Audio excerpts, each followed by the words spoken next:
Hi, my name is Hananya Haffinger, and welcome to the 11th class on the structure and details of the second Beis Hamikdash. In this class and in the next classes, we're going to be learning about the Heichel. So the Heichel is the building that's in the Azara. In front of the Heichel, there were 12 steps. Each step was a half a amma high and a half a amma deep, which means that the Heichel is 6 ammas higher than the Azara, because you have to go up these 12 steps that are each a half a amma high, and that equals 6 ammas. For the building itself of the Heichel, so the size of the Heichel was 100 ammas high, 100 ammas wide, and 100 ammas deep. And 100 ammas is around 157 feet. So this is a building that's a huge building, 157 feet high, wide, and deep. This is around the height of a 12, 13-story building. So the height of a 12, 13-story building, the width of a 12, 13-story building, and the depth of a 12, 13-story building.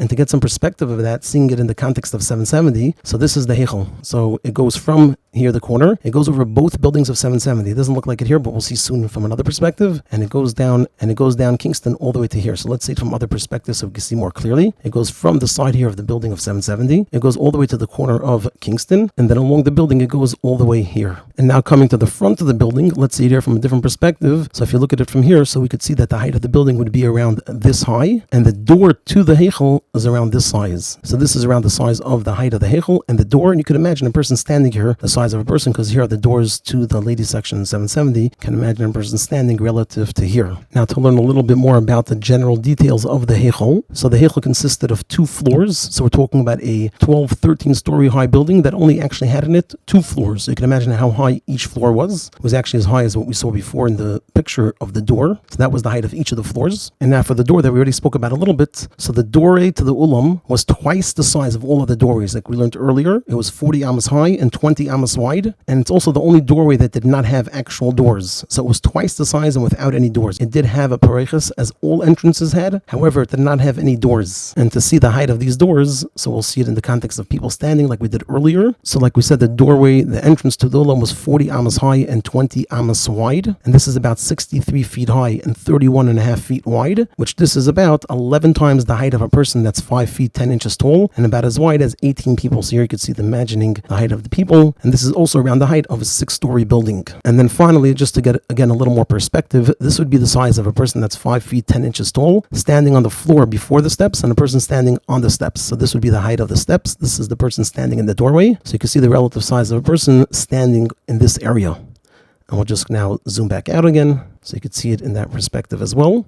And then finally, just to see the measurements, it was, like we said, 100 ammas high. Here we say 96 because we'll learn later about a fence that was here. It's 100 ammas wide and 100 ammas deep. And the doorway, like we said, was 40 by 20. And with that, we'll end the 11th class.